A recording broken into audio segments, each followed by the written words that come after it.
Good morning, welcome to morning express. నేను నిఖత్. కార్మికులకు BRS అధినేత కేసీఆర్ మేడే శుభాకాంక్షలు తెలిపారు. అంతర్జాతీయ కార్మిక దినోత్సవం మేడే సందర్భంగా విషెస్ తెలిపారు. ఉత్పత్తి రంగంలో భాగమై దేశ సంపదను సృష్టిస్తున్న కార్మికుల రెక్కల కష్టం, వారి త్యాగాలు అమూల్యమైనవని కొనియాడారు. మేడే స్ఫూర్తితో బీఆర్ఎస్ ప్రభుత్వం సపంట వర్గాల కోసం, కార్మికుల కోసం సంక్షేమ కార్యక్రమాలు, ఆదర్శవంత పారిశ్రామిక విధానాలు అమలు చేస్తుందని గుర్తు చేశారు.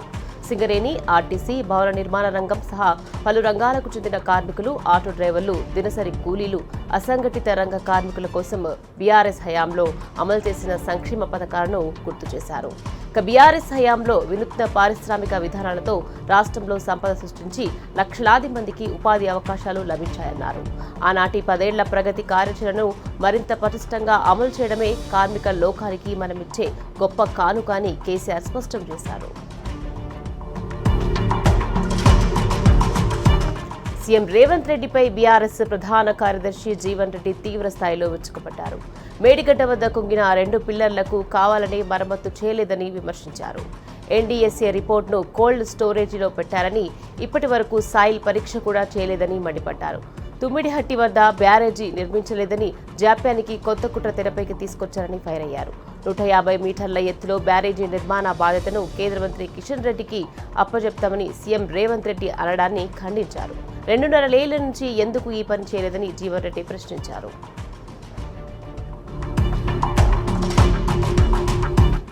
టెలిఫోన్ ట్యాపింగ్ కేసులో బలవంతంగా రాజకీయ నాయకులను ఇరికించాలని రేవంత్ సర్కార్ శతవిధాలా ప్రయత్నిస్తుందని మండిపడ్డారు బీఆర్ఎస్ నేత ఆర్ఎస్ ప్రవీణ్ కుమార్. దేశ భద్రత కోసం ఏ పార్టీ అధికారంలో ఉన్నా ట్యాపింగ్ జరుగుతూనే ఉంటుందని పేర్కొన్నారు. ట్యాపింగ్ అన్ని ప్రభుత్వాలు చేస్తాయని ఒప్పుకున్న రేవంత్ రెడ్డి కేసు ఎందుకు పెట్టించారని ప్రశ్నించారు. ట్యాపింగ్ కేసులో కేసీఆర్, కేటీఆర్, హరీష్ రావుల పేర్లను ఛార్జ్షీట్లో పెట్టేందుకు కాంగ్రెస్ సర్కార్ కుట్రలు పన్నుతోందని విమర్శించారు.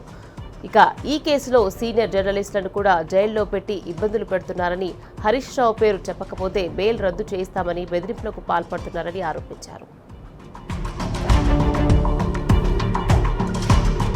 ధాన్యం కొనుగోలులో దళారులను ప్రోత్సహించే విధంగా రాష్ట్ర ప్రభుత్వం వ్యవహరిస్తుందని మాజీ మంత్రి తాటికొండ రాజయ్య అనుమానం వ్యక్తం చేశారు. మొక్కజొన్న కొనుగోలు నత్తనడకన నడుస్తుంటే వరి ధాన్యం కొనుగోలు కేంద్రాన్ని ప్రారంభించకపోవడం పట్ల మతలబేంటని ప్రశ్నించారు. జనగామ జిల్లా జాఫర్ఘడ్ మండల కేంద్రంలోని ధాన్యం కొనుగోలు కేంద్రాలను రాజయ్య పరిశీలించారు. ఇప్పటికైనా ధాన్యం కొనుగోలు ప్రక్రియను వేగవంతం చేసి రైతులను ఆదుకోవాలని రాజయ్య డిమాండ్ చేశారు.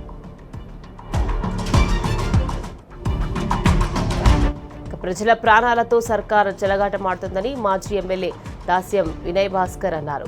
రైతులను నయవంచనకు గురి చేశారని, ఎన్నికల్లో ఇచ్చిన ఒక్క హామీని కూడా నెరవేర్చకుండా కాలయాపన చేస్తున్నారని రేవంత్ రెడ్డిపై ఫైర్ అయ్యారు. రైతు డిక్లరేషన్ ఒట్టి బూటకమని తేలిపోయిందన్నారు. రుణమాఫీలన్నారు, ఏదేదో హామీలు ఇచ్చారు, ఒక్కటి నెరవేర్చలేదని ఆగ్రహం వ్యక్తం చేశారు.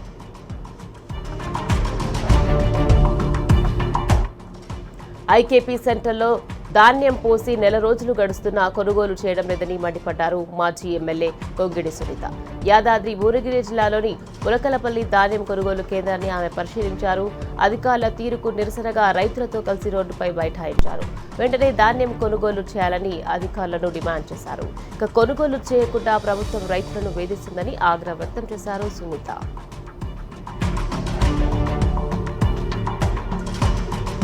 ధాన్యం కొనుగోలులో రేవంత్ సర్కార్ పూర్తిగా విఫలమైందని ఆగ్రహం వ్యక్తం చేశారు ఎమ్మెల్సీ రవీందర్రావు.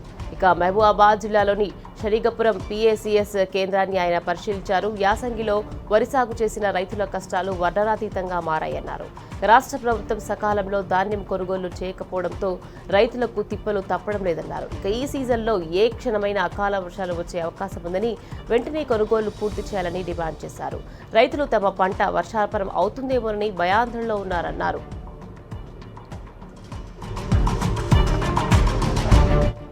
నాగర్ కర్నూలు జిల్లాలో మొక్కజొన్నల కొనుగోలు వ్యవహారం తీవ్ర వివాదంగా మారింది. మార్కెట్ యార్డ్లో కొనుగోలు ప్రక్రియ మందగించడంతో రైతులు తీవ్ర ఆందోళన వ్యక్తం చేస్తున్నారు. మాజీ ఎమ్మెల్యే మరి జనార్దన్ రెడ్డి రైతులతో కలిసి ధర్నా చేయడంతో కలెక్టరేట్ను ముట్టడించడంతో కొనుగోలు కొంతమేర వేగం పెరిగిందని రైతులు అంటున్నారు. అయితే తడిసిన ధాన్యాన్ని కొనుగోలు చేస్తామని హామీ ఇచ్చిన అధికారులు మళ్లీ అనేక కొర్రీలు పెడుతున్నారని రైతులు ఆరోపిస్తున్నారు.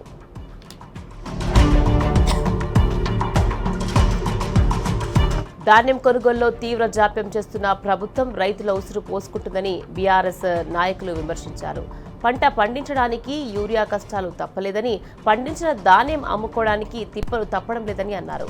ఇలా రైతుల గోస పెడుతున్న ప్రభుత్వం ఎక్కువ కాలం నిలవదని జోసెఫ్ చెప్పారు. సిద్దిపేట జిల్లా తోగూట మండల కేంద్రంలో మార్కెట్ యార్డ్లో ధాన్యం కొనుగోలు ఆలస్యం కావడంతో రైతులు ఆగ్రహించారు. ట్రాక్టర్లను రోడ్డుకు అడ్డంగా ఉంచి బీఆర్ఎస్ నాయకులతో కలిసి ధర్నా నిర్వహించారు.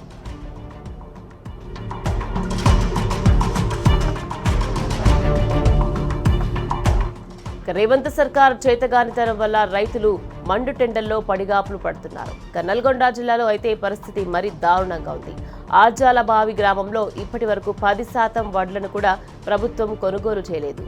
మంత్రి ఉత్తమ్ సొంత జిల్లాలోనే కొనుగోలు నిలిచిపోవడంతో రైతులు బోర్న విలపిస్తున్నారు.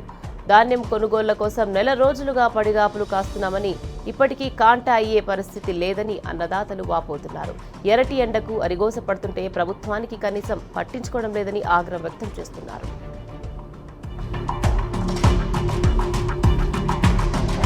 ధాన్యం కొనుగోలులో రాష్ట్ర ప్రభుత్వ నిర్లక్ష్య వైఖరి వల్ల రైతులు తీవ్ర ఇబ్బందులు ఎదుర్కొంటున్నారు.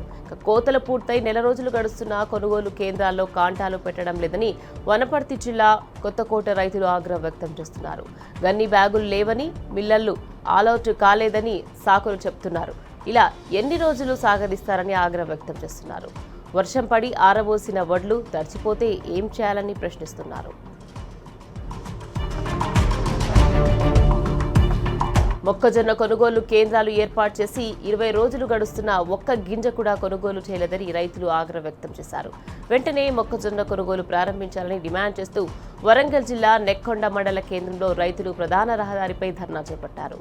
మొక్కజొన్న కొనుగోలు చేయకుండా గోనె సంచులు లేవని, వివిధ కారణాలతో అధికారులు కాలయాపన చేస్తున్నారని రైతులు మండిపడ్డారు.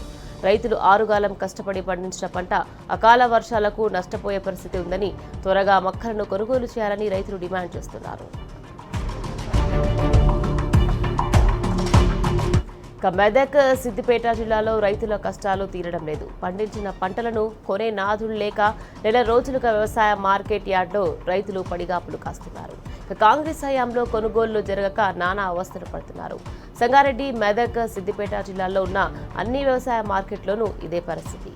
మొక్కజొన్న, పొద్దుతిరుగుడు, శనగ, వరి ధాన్యం ఏ పంట కొనుగోలు జరగట్లేదు.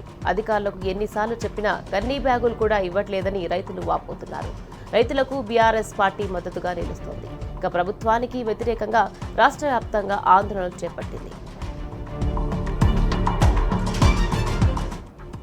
ఆదిలాబాద్ కలెక్టరేట్ కార్యాలయం ఎదుట ఆమరణ నిరాహార దీక్ష చేస్తున్న రైతు కిషోర్ రావును పోలీసులు అరెస్ట్ చేశారు. రైతులందరికీ 2 లక్షల రూపాయలు రుణమాఫీ చేయాలని, రైతు బంధు డబ్బులు ఖాతాల్లో ఒకేసారి వేయాలని డిమాండ్ చేస్తూ ఆయన ఆమరణ దీక్షకు దిగారు. రైతుల పంటలు పూర్తి స్థాయిలో కొనుగోలు చేయాలని కోరుతూ ఆమరణ దీక్షకు దిగిన కిషోర్ రావును బలవంతంగా అరెస్ట్ చేసి పోలీస్ స్టేషన్కు తరలించారు పోలీసులు. 20 ఏళ్ల క్రితం కాంగ్రెస్ ప్రభుత్వం డంపింగ్ యార్డ్కు 350 ఎకరాలు కేటాయించి జవహర్ నగర్, దమ్మాయిగూడ, నాగారం, రాంపల్లి పరిసర ప్రాంతాలను సర్వనాశనం చేసిందని మాజీ మంత్రి మల్లారెడ్డి ఆగ్రహం వ్యక్తం చేశారు. తాను మంత్రిగా ఉన్న సమయంలో తీసుకున్న చర్యలను దొంగలో తొక్కి రేవంత్ ప్రభుత్వం ప్రజలను నానా ఇబ్బందులకు గురి చేస్తుందని మండిపడ్డారు. దమ్మాయిగూడ డంపింగ్ యార్డ్కు వ్యతిరేకంగా స్థానికులు కొనసాగిస్తున్న రీలే నిరాహార దీక్షలకు మాజీ మంత్రి మల్లారెడ్డి సంఘీభావం ప్రకటించారు. ఈ విషయంపై మంత్రి శ్రీధర్ బాబుతో మాట్లాడతానన్నారు. జనగామ మున్సిపల్ కౌన్సిల్ సాధారణ సమావేశం రసాబసగా మారింది. ప్రోటోకాల్ వివాదం సమావేశంలో అగ్గిరగిల్చింది. సమావేశంలో బీఆర్ఎస్ పార్టీకి చెందిన మున్సిపల్ వైస్ చైర్మన్ పర్వతాలకు వేదికపై కుర్చీ వేయలేదంటూ బీఆర్ఎస్ కౌన్సిలర్లు ఆందోళనకు దిగారు. అయితే వేదికపై కుర్చీ వేయడానికి ప్రయత్నించిన బీఆర్ఎస్ కౌన్సిలర్లను కాంగ్రెస్ కౌన్సిలర్లు అడ్డుకున్నారు. వైస్ చైర్మన్ కి ప్రోటోకాల్ లేదంటూ పర్వతాలను పోలీసులు కిందికి పంపించేశారు. పోడియం ముందు బైఠాయించి బీఆర్ఎస్ కౌన్సిలర్లు నిరసన వ్యక్తం చేశారు.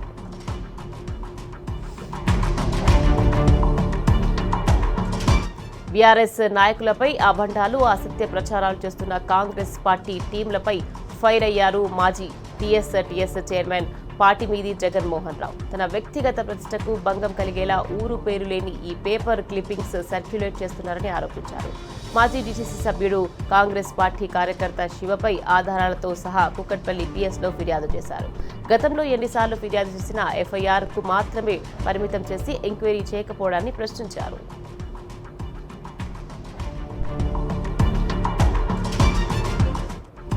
కాంగ్రెస్ వచ్చింది, మళ్లీ పాత రోజులు తెచ్చింది. కేసీఆర్ ప్రభుత్వంలో 24 గంటల కరెంట్ ఇస్తే రేవంత్ రెడ్డి సీఎం అయ్యాక అంతా మారిపోయింది. రోజు 3-4 గంటలు చొప్పున కరెంట్ కట్ చేస్తోంది కాంగ్రెస్ సర్కార్. మండు వేసవిలో విద్యుత్ కోతలతో నల్గొండ జిల్లా ప్రజలు అల్లాడిపోతున్నారు. ఓవైపు ఎండవేడికి ఉక్కపోతకు జనం ఉడికిపోతున్నారు. మరోవైపు స్మాల్ స్కేల్ ఇండస్ట్రీలు, కుటీర పరిశ్రమలు నడిచే పరిస్థితి లేక ఉపాధి దెబ్బతింటోంది.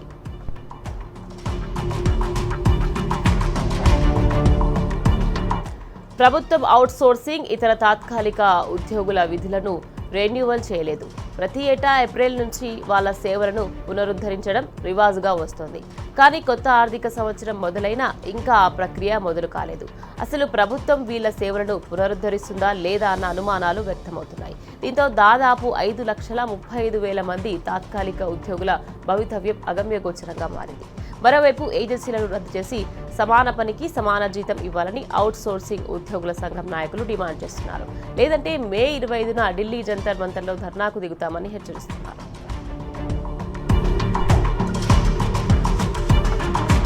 తెలంగాణ వ్యవసాయ సహకార సంఘాలను కొనసాగించాలంటూ హైకోర్టు తీర్పు ఇవ్వడం పట్ల ఆ సంఘం ప్రతినిధులు హర్షం వ్యక్తం చేశారు. పీఏసీఎస్ పాలకవర్గం గడువు ముగియక ముందే కాంగ్రెస్ ప్రభుత్వం వాటిని రద్దు చేసింది. పాలక వర్గాల స్థానంలో పాలనాధికారులను నియమించింది.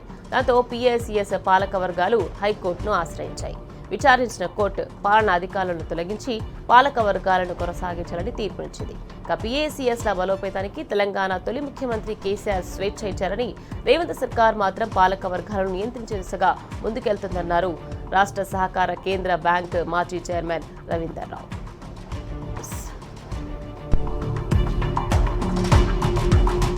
భద్రాద్రి కొత్తగూడెం జిల్లాలో సింగరేణి భూముల వివాదం పెనుదుమారం పెరుగుతోంది. లక్ష్మీదేవిపల్లి మండలం సాటివారిగూడెం రైతుల నుంచి 1965లో 44 ఎకరాల సాగు భూమిని సింగరేణి సంస్థ తీసుకుంది. ఇసుక డంప్ చేస్తామని చెప్పి 100 సంవత్సరాలుగా లీజుకు రాయించుకున్నట్టుగా తెలుస్తోంది. అయితే ఆ భూమి విషయంలో రైతులు, అధికారుల మధ్య భిన్న అభిప్రాయాలు నెలకొన్నాయి.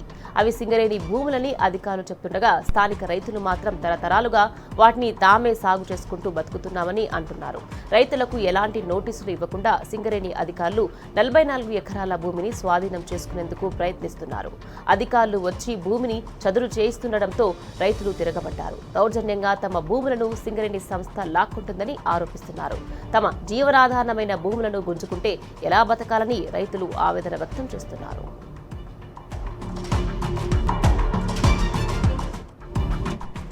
యాదాద్రి లక్ష్మీ నరసింహుడు నయన మనోహరంగా దర్శనమిస్తున్నాడు. యాదాద్రి గిరులు నరసింహ జపంతో ప్రతిధ్వనిస్తున్నాయి. తిరునామాలను దిద్దుకొని వేలాది మంది భక్తులు ఆ సుందర దివ్య రూపాన్ని దర్శించుకొని పునీతులవుతున్నారు. నృసింహ జంతివ్యాల్లో భాగంగా స్వామి వాళ్లకు 1008 కలశాలతో అష్టోత్తర శత ఘటాభిషేకాన్ని వైభవంగా నిర్వహించారు. ఆ తర్వాత స్వామివారు శాంతిమూర్తి అయి 4 మాడ వీధుల్లో విహరించి భక్తులను కటాక్షించారు.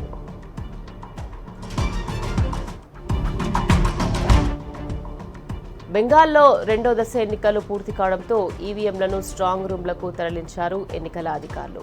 ఫలితాలు విడుదల చేసేందుకు మరో 4 రోజుల సమయం ఉండడంతో ఎలాంటి అవాంఛనీయ ఘటనలు జరగకుండా స్ట్రాంగ్ రూమ్ల వద్ద టైట్ సెక్యూరిటీ ఏర్పాటు చేశారు. స్ట్రాంగ్ రూమ్లలో అణువణువున సీసీ కెమెరాలు ఏర్పాటు చేసి నిరంతర నిఘా ఉంచారు.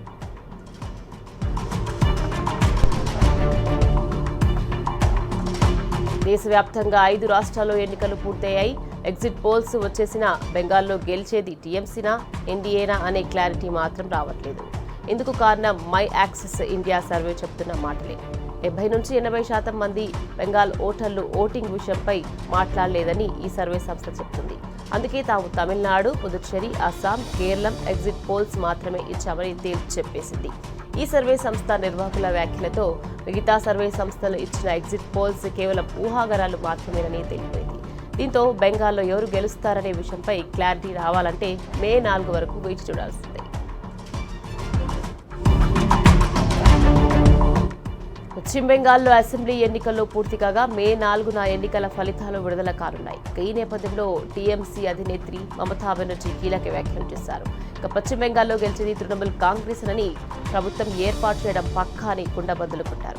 బెంగాల్లో గెలిచేందుకు బీజేపీ ఎన్నో కుట్రలు చేసిందని ప్రధాని మోదీ, కేంద్ర హోంమంత్రి అమిత్ షా, బీజేపీ సగం దండు ఇక్కడే దిగిందన్నారు. సిఆర్పీఎఫ్ బలగాలను ఉపయోగించి గెలిచేందుకు ప్రయత్నించిందని, అయితే ఓటర్లు తమ వైపు మొగ్గు చూపారని చెప్పింది దీది.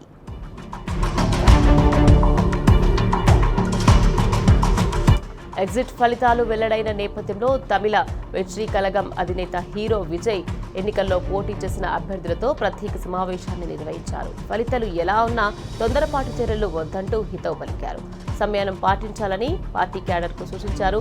234 మంది అభ్యర్థులతో పాటు పార్టీ ముఖ్య నేతలతో నిర్వహించిన సమావేశంలో భవిష్యత్తు కార్యాచరణపై కూడా సమాలోచనలు జరిపారు.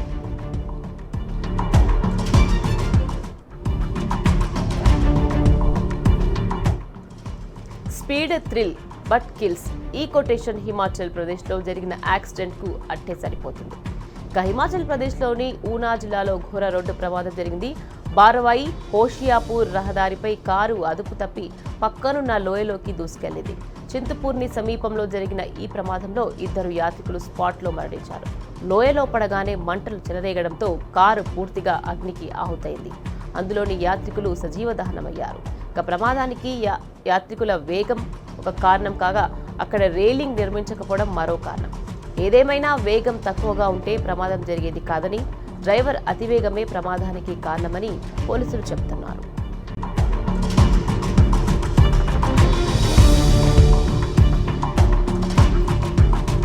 15 ఏళ్ల బాలిక అబార్షన్ కేసులో సుప్రీంకోర్టు కీలక వ్యాఖ్యలు చేసింది. అత్యాచారం వల్ల వచ్చిన గర్భాన్ని తీయించుకునేందుకు కాలపరిమితి అనేది ఉండకూడదని పేర్కొంది. ఈ మేరకు మెడికల్ టెర్మినేషన్ ఆఫ్ ప్రెగ్నెన్సీ చట్టాన్ని సవరించాలని కేంద్రాన్ని కోరింది. అత్యాచార బాధితులు అవాంఛనీయ గర్భాలను 20 వారాలు దాటిన తర్వాత కూడా తొలగించుకునేలా ఎంటీపీలు మార్పులు చేయాలని సూచించింది. ఇటీవల బాలిక 30 వారాల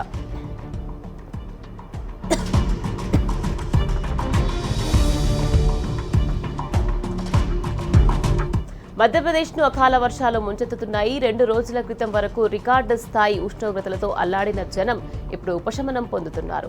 భోపాల్, కట్నీ, గ్వాలియర్, షియోపూర్, గూనాలో భారీ వర్షాలు కురుస్తున్నాయి. ఇటు అశోక్ నగర్, విదిశా, రాజ్గఢ్, మాల్వా, నివారిలోనూ వానలు దంచుకొడుతున్నాయి. అయితే మరో 3 రోజుల పాటు పలు ప్రాంతాల్లో భారీ నుంచి అతి భారీ వర్షాలు కురుస్తాయని పేర్కొంది ఐఎండీ. ఈ నేపథ్యంలో 11 జిల్లాలకు ఎల్లో అలర్ట్ జారీ చేసింది.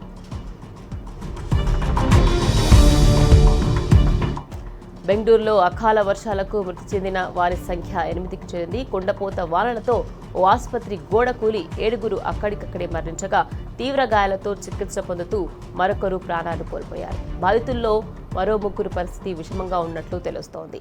గాయపడిన వారిని పరామర్శించిన సీఎం సిద్ధరామయ్య మృతుల కుటుంబాలకు 5 లక్షల ఎక్స్గ్రేషియా ప్రకటించారు. కాగా నగరంలో అకాల వర్షం బీభత్సం సృష్టించింది.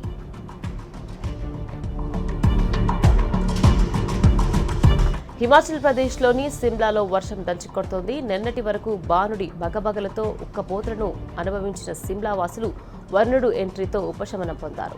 40 నుంచి 45 డిగ్రీల ఉన్న ఉష్ణోగ్రతలు వర్షంతో 30 డిగ్రీల్లోకి చేరుకున్నాయి. వాతావరణం చల్లబడడంతో అక్కడి ప్రకృతి రమణీయతను ఎంజాయ్ చేసేందుకు పర్యాటకులు పోటెత్తుతున్నారు. పంజాబ్, హర్యానా సహా ఉత్తర దక్షిణ ప్రాంతాల నుంచి సందర్శకులు తరలి వస్తున్నారు.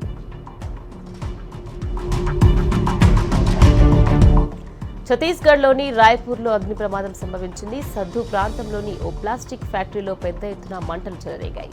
చుట్టుపక్కల ప్రాంతంలో పొగ దట్టంగా అలుముకుంది. ఘటనా స్థలానికి చేరుకున్న అగ్నిమాపక సిబ్బంది మంటలను అదుపులోకి తెచ్చేందుకు ప్రయత్నిస్తున్నారు. అయితే ప్రమాద సమయంలో ఎంతమంది ఉన్నారనే అంశంపై అధికారులు స్పష్టతనివ్వలేదు.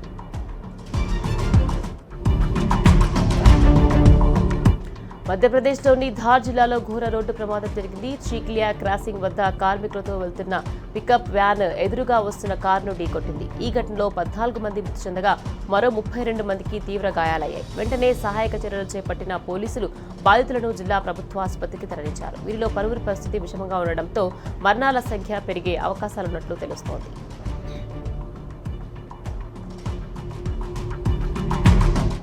రాజస్థాన్లో ఘోర ప్రమాదం జరిగింది. ఆల్వార్లోని ఢిల్లీ ముంబై ఎక్స్ప్రెస్ వేపై కారులో మంటలు చెలరేగాయి. ఈ ఘటనలో కారులో ఉన్న 6గురు సజీవ దహనమయ్యారు. వెంటనే సహాయక చర్యలు చేపట్టిన బాధితులను రక్షించలేకపోయామని తెలిపారు పోలీసులు. వీరంతా వైష్ణవిదేవి ఆలయాన్ని సందర్శించి తిరిగి వస్తుండగా ప్రమాదం జరిగినట్లు తెలుస్తోంది. ఇక మృతులను మధ్యప్రదేశ్ వాసులుగా గుర్తించారు.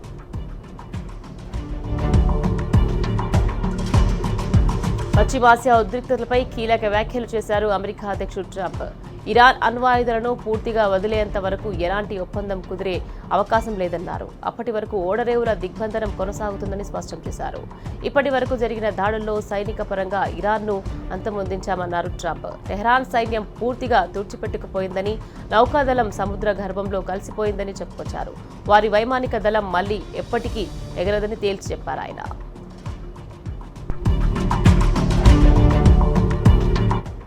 ఇరాన్తో అమెరికా న్యూక్లియర్ డీల్ ఇంకా కుదరలేదు. మధ్యవర్తిగా ఉన్న పాక్ ఈ విషయంలో ఘోరంగా విఫలమైంది. దీంతో ఇరాన్పై ఆర్థిక ఒత్తిడి తెచ్చి ఆ దేశాన్ని దారికి తెచ్చుకునే పనిలో పడ్డారు ట్రంప్. అయితే దీనికి ఇరాన్ కూడా అంతే ఘాటుగా స్పందించింది. అమెరికా బ్లాక్కేడ్కు త్వరలోనే అపూర్వమైన ప్రతిస్పందన ఇస్తామంటూ బదులిచ్చింది. తాము దౌత్యానికి అవకాశం ఇస్తున్నామని, సహనం నశిస్తే ప్రతీకారం తప్పదని ట్రంప్కు వార్నింగ్ ఇస్తోంది.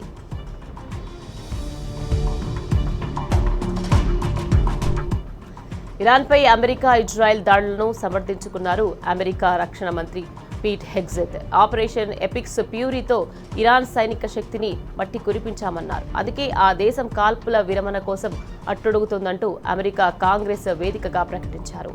ఈ యుద్ధం ఇరాన్ తరహాలో దీర్ఘకాలిక సమస్యగా మారుతుందన్న డెమోక్రటిక్ సభ్యుల విమర్శలను ఖండించారు హెగ్జెత్. యుద్ధం విషయంలో విపక్షాల వ్యాఖ్యలు ఓటమిని కోరుకునేవిగా ఉన్నాయని విమర్శించారు.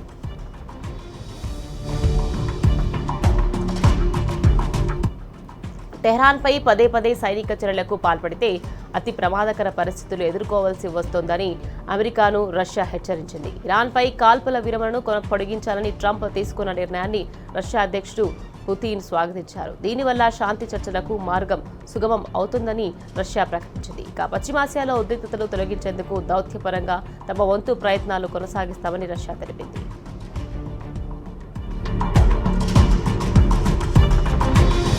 ఇరాన్పై యుద్ధానికి అమెరికా లక్షల కోట్లు కుమ్మరిస్తోంది. ఇప్పటి వరకు జరిగిన యుద్ధంలో దాదాపు 2.37 లక్షల కోట్లు ఖర్చు చేసినట్టు ప్రకటించారు పెంటగాన్ ఫైనాన్షియల్ చీఫ్. $25 బిలియన్ ఎక్కువ భాగం ఆయుధ సామాగ్రిపైనే ఖర్చు చేసినట్లు జూల్స్ హౌస్ట్ పేర్కొన్నారు. ఇక సైనిక కార్యకలాపాలకు, ఆయుధాల భర్తీకి పెద్ద ఎత్తున నిధులు చెల్లించినట్టు అమెరికా చట్టసభలకు తెలిపారు. ఇరాన్పై దాడుల వల్ల హైటెక్ క్షిపణులు, బాంబుల నిల్వలు తగ్గిపోయాయని వివరించారు.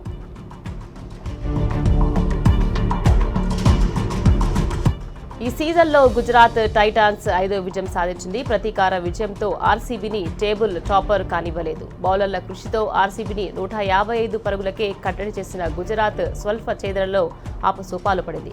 కెప్టెన్ శుభమన్ గిల్ ధనాధన్ ఆడిన బ్లాటర్ దంచేసిన వింటేజ్ భువనేశ్వర్ విజృంభణతో ఆర్సీబీని రేసులోకి తెచ్చింది. మిలీ లాస్టర్ విఫలమైనప్పటికీ ఇంపాక్ట్ సబ్ తేవాటియా హోల్డర్లు పట్టుదలగా ఆడారు. రషీద్ ఖాన్ రాణించగా 6 వికెట్ల తేడాతో గుజరాత్ గెలిచింది.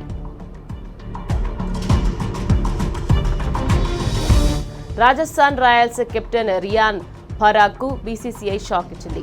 ముల్లాపూర్లో పంజాబ్ కింగ్స్తో జరిగిన ఐపీఎల్ 2026 మ్యాచ్ సందర్భంగా వేపింగ్ చేస్తూ పట్టుబడిన రియాన్ పరాగ్కు మ్యాచ్ ఫీజుతో కోత విధించింది.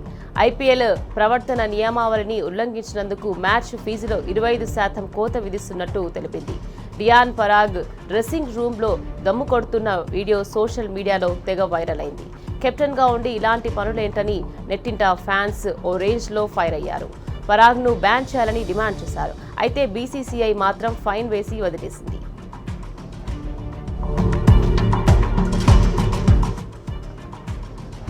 ఇవాల్టి morning express. Keep watching tea news.